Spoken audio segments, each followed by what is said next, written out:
And we are live. Exciting.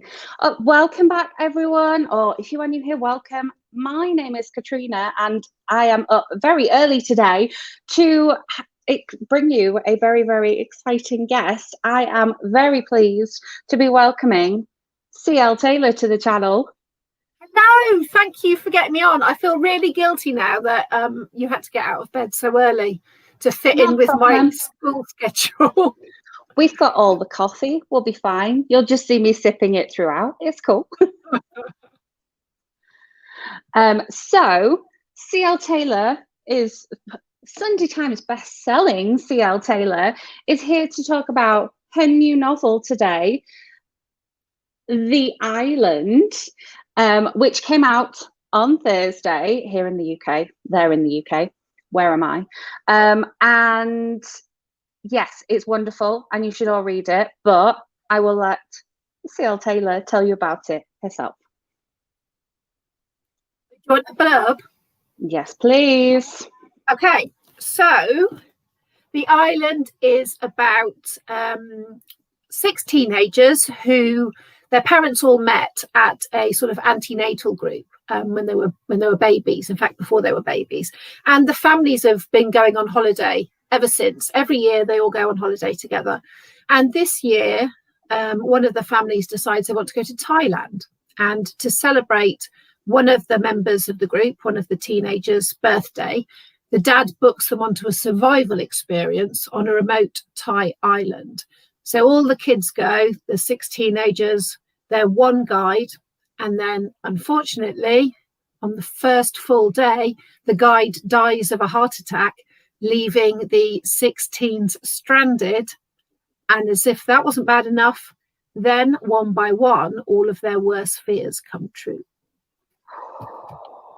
So exciting. just hearing the blurb again, I'm getting like flashbacks to having read it. It's very exciting. What number book is this? You are like storming through. I find this really hard because I started off writing rom-coms, and then I wrote crime, and then I interspersed the crime with the young adult crime. So I think this is, let me get it right. So book 11. I think, yes, book 11. Yeah. That's awesome. So cool. Okay. I have some questions. We have some audience questions. We might get some questions from the comments. We've got lots of hellos coming in from the comments. Everyone's happy to be here this afternoon, this morning. So I'm going to jump in with one of my questions, and then we're going to intersperse some other questions that have come in from Instagram and Twitter. So let's start off with what I hope is going to be an easy one. What is the one thing that you love most about this book? Oh, that's hard. I think the thing I love most about it is all of the emotion in it. And I'm not just talking about fear. I mean, obviously it's a thriller, and, you know, phobias are coming true. So there is a certain amount of fear. But what I really liked writing about was the characters. The characters are kind of holding not so much secrets, but they're all holding kind of sort of secret heartaches. I'm trying not to be spoilery here. You're doing a good job. Things that they haven't necessarily shared with the group, and writing about those when those did come out, when the emotion comes out, I really enjoyed that. I nearly cried several times writing this book, and that's quite unusual, I think, for writing a thriller to make yourself cry. So it was that, really, making myself cry. I love that. That's an unexpected answer. Somebody's commented that booking your children for a trip onto a remote island sounds like a dream come true at the moment. I love that. It's quite relevant. And then yeah, Hayley agrees that all the talking about it brings the flashbacks. So Hayley also sent in a question which is about the inspiration behind the book. Where did the inspiration for writing this one come from? The main inspiration was I really love reality shows where people have to survive. So whether it's sticking, was it called Castaway, where they put them on a remote Scottish island? Yeah. And what I love about those programs is that it all starts really lovely and everybody's getting along and they're really excited for the experience. And then these little cracks start to appear. And then these little coalitions, develop and the groups split. And there's always one sort of lone wolf who goes off on their own. And then there's that feeling of danger, that they're not cohesive anymore and that danger could kind of creep in. And it was all of those kind of shows. On the blurb, it compares it to Lost, and I loved that. I wouldn't say that Lost was like, a primary inspiration or anything. It was mostly reality TV or documentaries about people living on remote islands. But I did love Lost. I was absolutely glued when it was on. So if people think it's a little bit like Lost, then that's really nice. Yeah, the fact that you put it on an island, instantly you get that feeling of, right, oh, I'm cut off now as a reader. And so it must have been really interesting going, I'm going to put these characters in this situation and let's see what happens.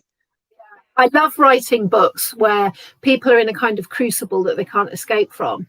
I mean, even with my adult books, Sleep, again, I had people on an island, but that was the Isle of Rum off the coast of Scotland.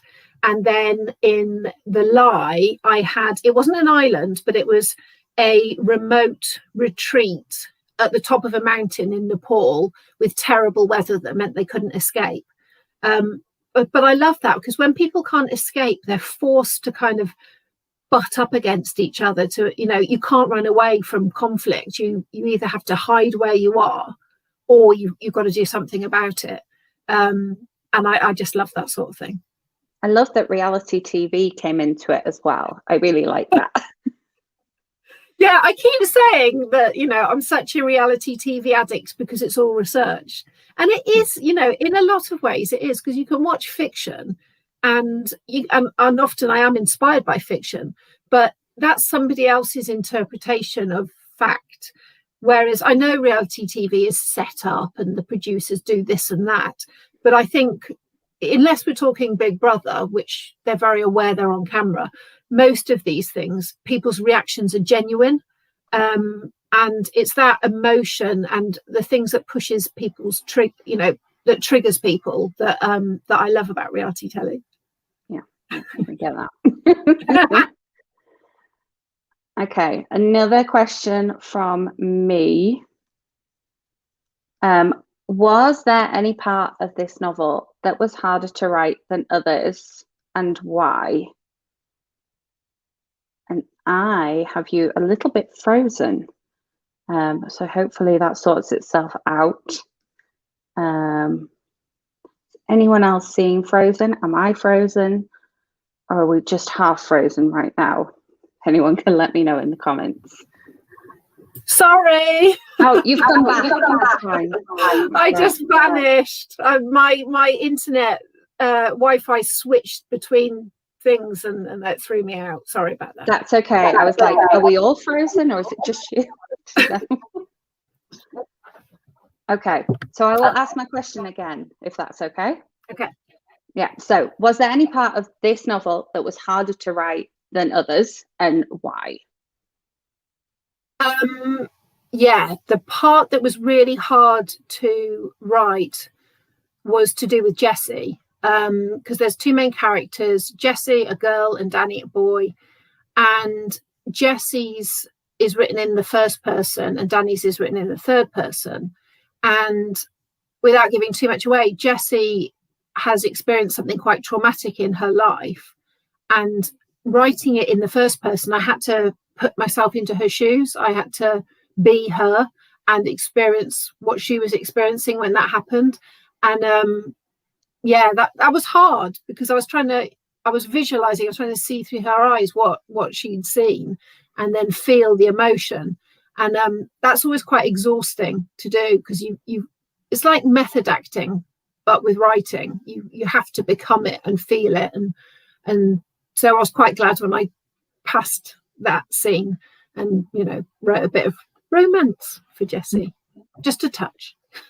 Did you find Jessie harder to write than Danny sort of the whole way through, or were there parts of it where she just kind of came through you and you kind of ran with it?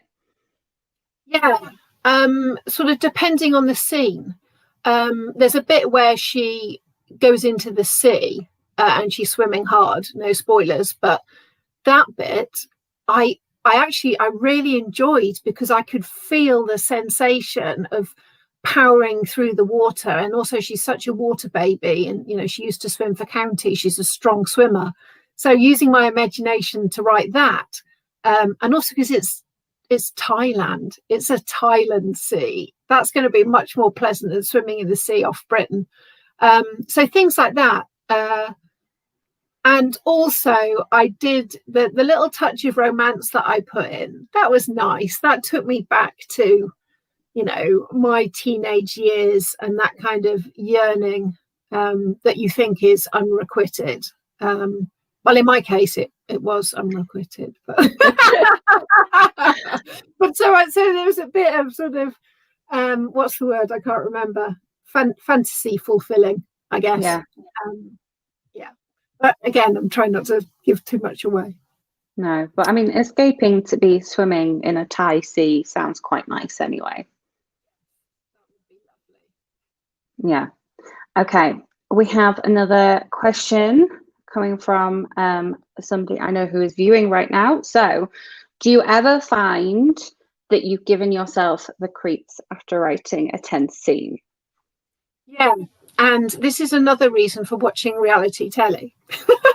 I sound like some kind of advocate, but yes, there've been times that I've been writing, and I often wear, if my partner's home and my son's home, I'll wear noise blocking headphones, and I'll listen to music that has the same kind of feeling as the scene I'm writing, the same emotion, the same atmosphere, and I'll get locked into it, and I'll be writing it and I'll be really tense.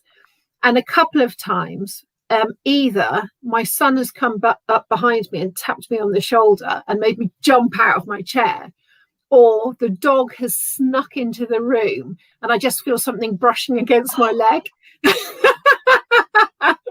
And every single time it makes me jump.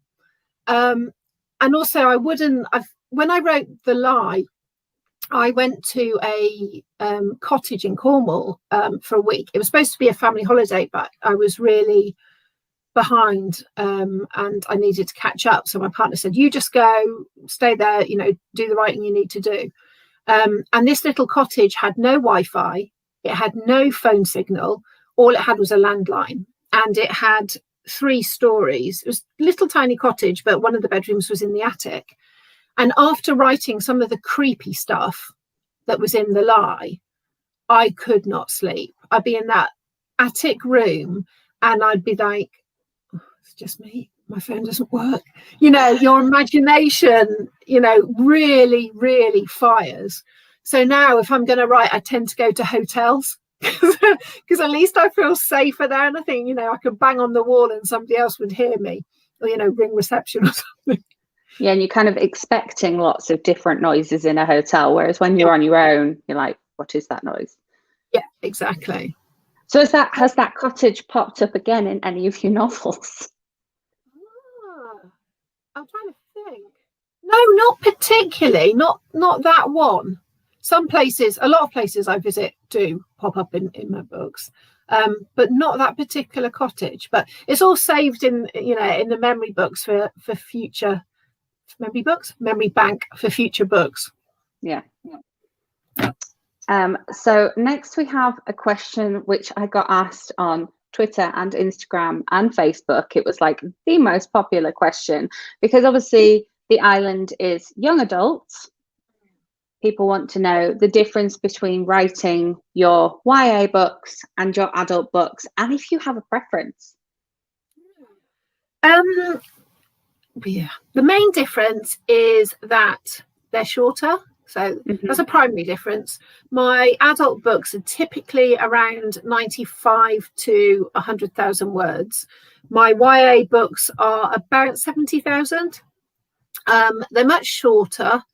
I think they are more pacey, more action based than my adult books. I think in the adult books you need a certain amount of reflection, and sort of reassessing, what you're going to do next, sort of thing. Whereas with the teen books, I always kind of have them charge in, and of course they'll pause a little bit every now and then, but the pace tends to gallop along much faster in a YA book.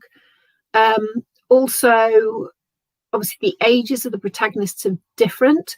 The goals are different. Something a 47-year-old woman might want is going to be quite different from something a 17-year-old might want. And also in terms of building the characters, I always look at the characters' past to try and work out why they are the way they are today, why they have the flaws that they have, why they have the fears that they have, that sort of thing. And, if you're writing a 40, 50-year-old woman, there's a lot more past to delve into that will have shaped her than a 17-year-old. Essentially, you're kind of looking at their childhood and their early teens. And the things that are important to the characters as well is quite different. Do I have a preference? I will say that I find the YA much faster to write, that I find there's something really freeing about them. I don't know if it's because I'm not an established YA author, so I don't feel a lot of pressure, with every book, which to an extent I do with my adult books, because, several of them have been Sunday Times bestsellers, and I've built up a really lovely readership now. And I feel sometimes when I write my adult books, I don't want to let anyone down. And that can make me slightly self-conscious when I'm writing and slower. I'll labour over, the words a bit and the story a bit. But with the YA, I write it for the love of it. And so they just, they come out in like 6 to 8 weeks, whereas an adult book might take me 4 to 6 months. So. That's really interesting. I didn't know whether they would be quicker to write, because it's something that I said in my review, that like everything, you've still got that same like atmosphere and the thrill and the scary bits, but it just feels so much more pacey as you're reading it. And so I find that I read them slightly quicker. So The Treatment and The Island, just I sat down and didn't stop. But yeah, it's interesting that it's quicker to write as well. It's made me wonder maybe if I should, and in fact, I am going to try, because I enjoy writing them so much, I'm going to try with my next adult book, which will be crime book 10, out of all of them, book 13, try and write something more pacey for my adult books, to see if I can write it faster and if I get the same level of enjoyment as I do for the adult books. So it'll be interesting. Yeah. Have you ever thought, just kind of tagging on to the end of this question, obviously you started off with rom-coms. Would you ever do a YA rom-com? I don't think so. I think something that I've noticed about YA is that I think maybe sometimes the ones that chime the best are written by the slightly younger authors, because they are much closer to that age group. I mean, writing something like writing The Island, it's about fear. And, it doesn't matter that I'm 47. I can still remember what it feels like to be afraid and be afraid as a teenager. But I think with love, that is so different with teens now than it was when I was a teenager. Obviously, the emotions are there, but kind of the etiquette of dating and falling in love has changed a lot. And I think I would probably just seem a bit old-fashioned if I wrote a YA rom-com. It's interesting, yeah. Someone in the comments sort of tagged on to what you said about the difference, and said that the adult books are the director's cut extended version. I like that. Yes, that is, yeah. That's a very good way of describing it, I think. Yeah, I like that. It's good thinking. Okay, so The Island has 6 sort of main characters. Obviously, we've got the alternating chapters from the Jessie and Danny, which you touched on earlier. But Hayley would like to know how you picked those 6 characters. Yeah, that was quite hard for this book, actually. I deliberated quite a while. In some books, like The Treatment, which is my first young adult book, I knew that Mouse, which is the friend that Drew makes when she goes into the academy, was going to be there right from the beginning, and Mason, her brother, and also the Mrs. H, the kind of warden lady. I knew it all well before, because I've been thinking about it for ages, and so they just appeared in my head. For this book, I had to do a bit more work and a bit more thinking.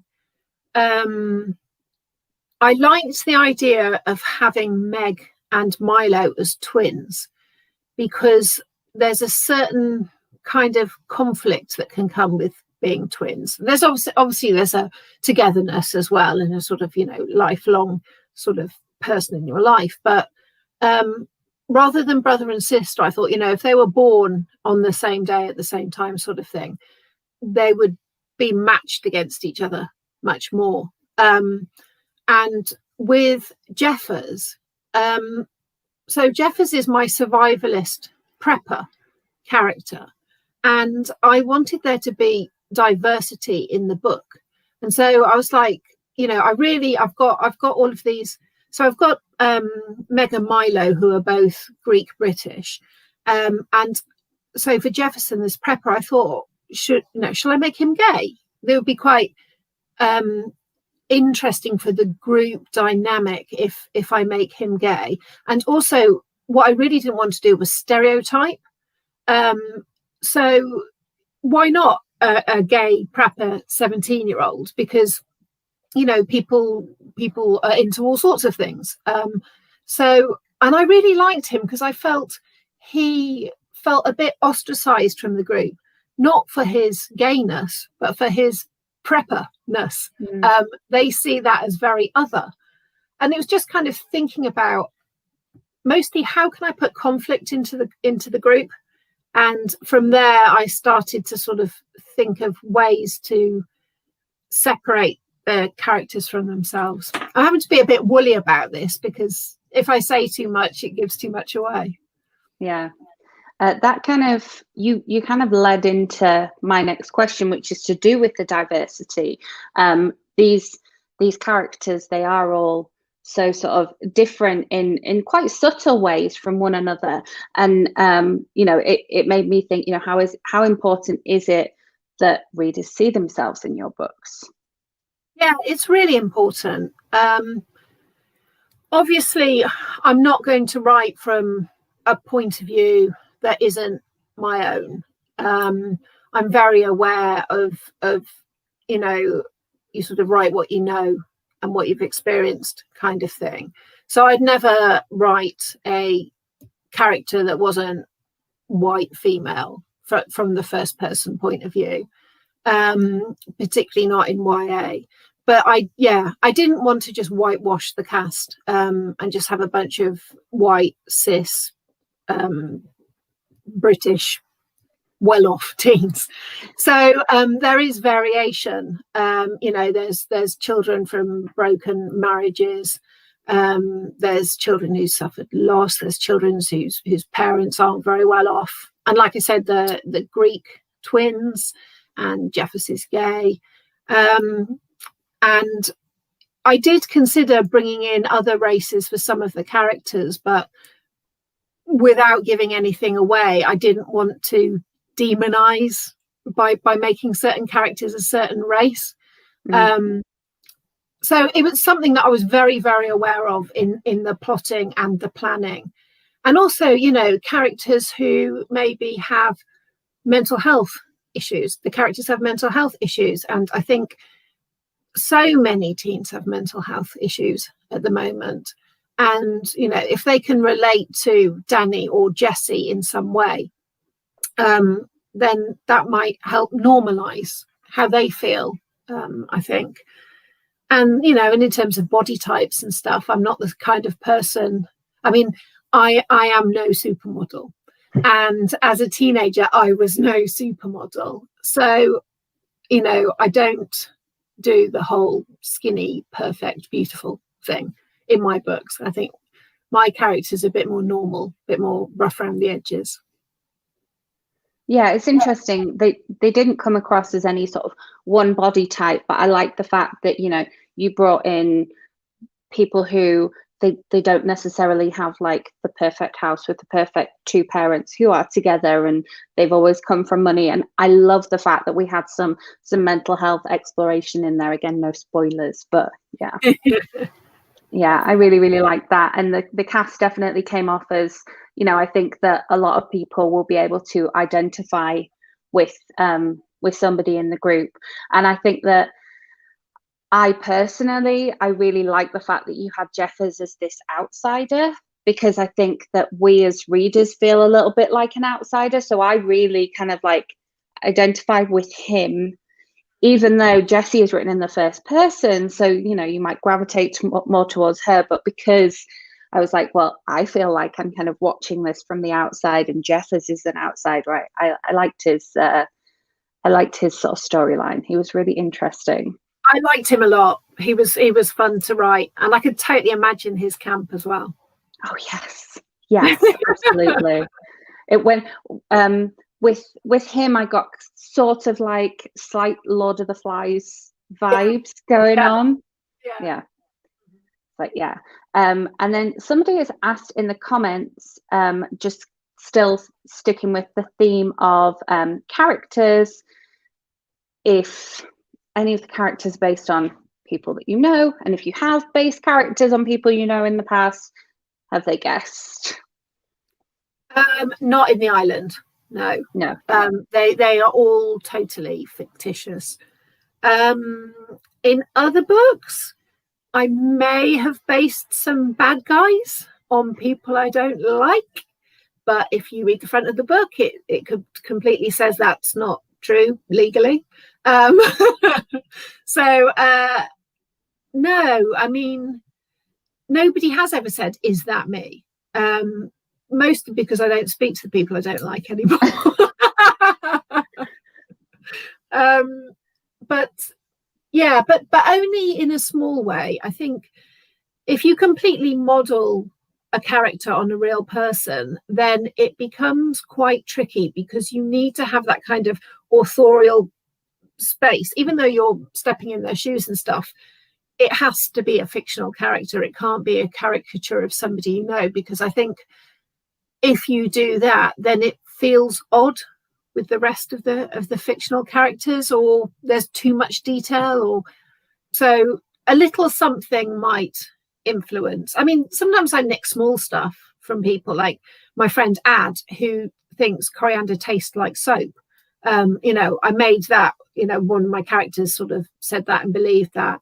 And my partner, he has a tendency to compartmentalize home life and work life. He keeps them separate in his head. And I found that so fascinating. I used it for a character in The Missing. So it's only, little, maybe just like little character traits. Let me just slow down so my mouth can catch up with my brain. It must be hard to avoid like putting in any hard to avoid putting in any real life character traits, because like any sort of inspiration comes from what we know anyway. Yeah, exactly. And a certain amount of every character is me anyway. Maybe nicer sides of my personality, or not so nice sides of my personality, but imagination as well. That's the really fun bit of creating a character. Like in Her Last Holiday, my next adult book, my main character Fran says things that I would never in a million years say out loud. She's just really frank and brash, and that's lovely escapism to write, because you can be someone you would never be. So it's partly me, it's partly, I guess, 47 years of meeting different people, seeing different people on the telly, reading about different people, and then the rest is imagination. Yeah. And Emma points out that it is the acceptable way to assassinate your enemy. Good, or else I'd be in prison several times. I love that. And there we go. Thank you for answering. Thank you for asking the question. If there's any other questions, we do still have a little bit of time left. So if there's anything that's come to you as we've been chatting, pop it in the comments. I'll make sure we get it asked. You touched briefly on a character from your next book. We are talking about the island today, but I'm wondering if you can tell us a little bit about Her Last Holiday. Yeah, so I don't have a finished copy of the book yet, so I can't show you. But Her Last Holiday is about a woman called Fran, and she's 51. She doesn't like hugs. She speaks her mind. She's slightly socially awkward. But 2 years earlier, her sister went on a wellness retreat in Gozo and disappeared. And then while she was on the wellness retreat, 2 people died in a sweat lodge experiment that went wrong. And Jenna disappeared, and Tom Wade, the man behind the retreat, was sent to prison. Now he's out of prison. Fran's mum, Geraldine, is like, you need to go on his next retreat to find out what happened to your sister. And going on a retreat is Fran's idea of hell. But her mum bullies her into it and she goes along. And somebody on the retreat doesn't want her to find out what happened to Jenna. Yeah, I'm with Hayley on this one. Very excited. Yay, that's lovely. To start reading Her Last Holiday. I know we are talking about the island, but I couldn't not ask. Yeah, both of the books are of course linked in the description box with the order links. So we've both books are down there if you are looking to pre-order Her Last Holiday, or you haven't yet ordered The Island. They're in the description box. We have another question about plotting. Couldn't have an author discussion without talking about some plotting. So do you plan out your plots totally before you start writing, or does the story develop as you go along? I've only ever written one book where I had a vague idea and just started writing, and that was The Lie, and I had the worst edits I've ever had for any of my books. So that experiment was once and once only. I do plot. I don't know if I can pick this up. Let's see. This is my whiteboard, which has... That's a big whiteboard. It's huge. It's about, I'm guessing about 5 foot wide. And it's broken down into acts and sequences. I use this book called Stealing Hollywood by Alexandra Sokoloff, which you can get on Amazon. It's self-published, so it's not in shops. And it talks all about how you use the structure of films and screenplays in order to structure your novel. And I've been using it for several books now, and it's been a revelation. So what I'll do is I'll think and think and think and think. I spend a lot of time thinking, and I make little notes in a notebook.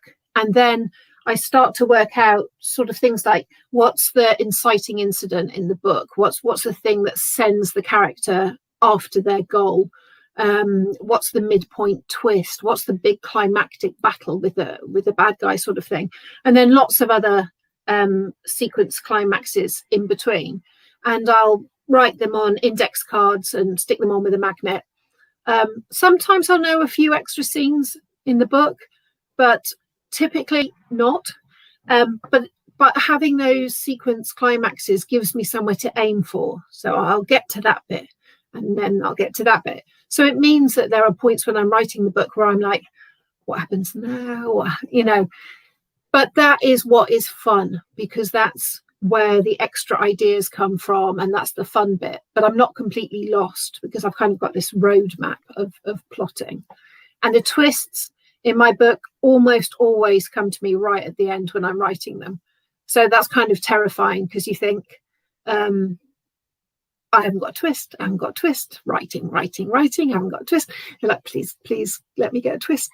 And actually, with the island, I thought I knew what the twist was. And then as I got there, I realised it needed to go in a different direction. So I actually went back and rewrote quite a bit of it to make that work. Yeah. I remember hearing you talk. I think you must have been writing sleep, and you said that you had one twist, but you wanted a double twist, and you were kind of like writing and hoping that a double twist would come. Yeah. I think often I get my twist ideas in the shower. You know, I'll just be in the shower and and then I'll be like, grab a towel, run into my office, write it down before I forget. You must have a lot of wet notebooks. Yeah. Or it's right before I'm about to fall asleep and I've got to turn the side lamp on and wake up my partner and write everything down. But yeah. So the fact that you end your chapters generally on a cliffhanger, so we have to read the next chapter, is that part of the plotting process, or does that come when you're sort of looking at chapter breaks, and is that part of the editing process? Oh, that's interesting. No, I don't plot out my cliffhangers. I'm not really sure how I do that. I think what needs to happen in this scene, and I let that happen, but then as I get towards the end, I think I can't just tie it up. And so I think they just occur to me. I can't remember ever just writing down cliffhanger. I think they just come. Yeah, that's an interesting one. And Hayley says, "Twist in the Island was epic," which I agree with. And just a moment of appreciation for Jen, who has pre-ordered. We appreciate you, Jen. I just wanted we've got probably about 5 minutes left. So if there's any last minute questions, get them in the comments now. But linking back to the sort of the thing about feeling creeped out when writing a tense scene and reality TV, was there anything specific that any reality TV specific that you used to escape while you're writing The Island? What were you watching whilst writing The Island? Oh God, I don't think I'm going to be able to answer this, because I actually wrote the first draft of The Island for NaNoWriMo, well, most of it, 50,000 words of it, 2018. Oh wow. So I really couldn't tell you. Okay, well, what about Her Last Holiday? Is that a more recent writing? Do you remember what you were watching with that one? It's just a curiosity. Right. So I started Her Last Holiday in February last year, and I delivered 2 months late because I had pandemic stress brain and I couldn't concentrate. So it was between January and August, or February and August. What did I watch? Was The Circle on then? I can't remember. I love The Circle. I can't remember if it had been I know what I did watch. I absolutely binged Real Housewives of Beverly Hills. Wow. I watched a couple of them on Netflix, and I got so hooked that I bought, what's that thing on Amazon? Hobu? Oh yeah. The reality TV subscription, something like that. Yeah. And then I watched all 12. But it has absolutely no relevance to Her Last Holiday at all. Although Her Last Holiday is kind of about women and ambition and deception and manipulation, as much as anything else. And you certainly find a lot of that in Real Housewives of Beverly Hills. So we'll have to see when we're reading Her Last Holiday if we can identify any Real Housewives characters. I have to have that in the back of my head when I'm reading it now. There's no Brandy. There's definitely no Brandy. Oh, I really love what's the British woman in that called? I've forgotten her name. She's very good. She's very Machiavellian, but her name's gone out of my head. It is always interesting when you put a British, not character, but person, because this season of the US version of Love Island, there was a British person came in, and she, like you say, she seemed so like vicious and Machiavellian, and nobody liked her. And it's literally just like a difference in culture. Yeah. And also, you know, as Brits, we can be quite tactless and could come across as rude, maybe, to Americans. We don't mean it. I need a little badge that just, you know, when I'm out and about goes, I don't mean it.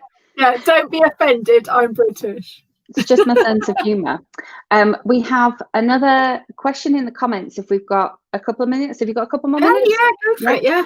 Because I know that the island underwent a cover change.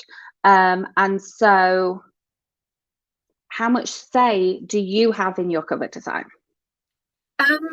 I'll explain first about, I'm trying to look and see if I've got a copy of, I don't think I've got one to hand. The island had this very pink photorealistic cover at first, which I absolutely loved because I've always I know. I've always wanted to have a book with water on the cover, like lots of water. Whenever I see people with like swimming pool covers, I'm like, oh, cover envy. So I loved it, and I thought the pink was really eye-poppy. But covers are run by supermarkets and Waterstones and whatever retailers. And the retailers felt that the original cover didn't sit very well in the young adult market. It looked too much like my adult books. And I had to agree. It was something my agent had said right at the beginning when I was just going, I love it. She was like, does it look YA though? So they had a rethink and they came up with the black cover, which I love. And I think it is even more impactful. It looks more scary and it does say YA. But in terms of say, at the beginning, when I was sort of like a newly published author, I'd be shown my covers kind of as a matter of courtesy because they have to show the author. And I might go, I'm not really sure. Can we have a different image? And they just go, blah, blah, blah, sales say this, blah, blah, blah, blah, whatever. And I would just be a newbie author go, okay, yeah, whatever you think. Now, if I get shown a cover, or in the last few years, if I get shown a cover and I hate it, I will stick my heels in and say, I don't want it. It helps if my agent also backs me up. Often that is the way. She will have a very similar feeling to me. Often it's about like the tone. The tone doesn't fit the book, or it just looks a bit too garish, or there's not very much subtlety, or the image isn't quite right. So yeah, I always feel like I'm really annoying everybody when I say I don't like it, because I know it means that the team have spent ages on it and the designers spent ages on it and whatever. But as an author, you know, when you're holding up your book cover, you need to love it. And I think that's really important. And, you know, we put years of our lives into these books. So, yeah, I do have more say now, but not as in, oh, I think we should have a picture of a mountain, palm tree, you know, whatever on the front. I don't dictate that. That is my editor. My editor will go to the design team and say, it's a book about this. We want a feeling of this. You know, maybe some ideas like this. I was very surprised to find out that the designer doesn't read the book. It's all briefed by the editor. So that might explain sometimes when you see a cover that's like, that is nothing like the book, you know, or why is there a handbag on the front when it's about nuclear warfare? It's not the designer's fault. They get briefed.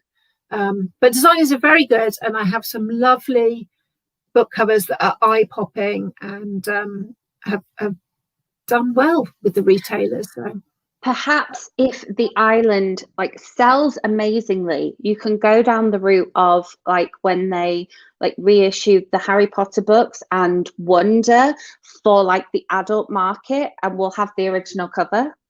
Oh yes. Yeah. So I love everyone that that's idea. watching, buy it and tell everyone else to buy it. Friends.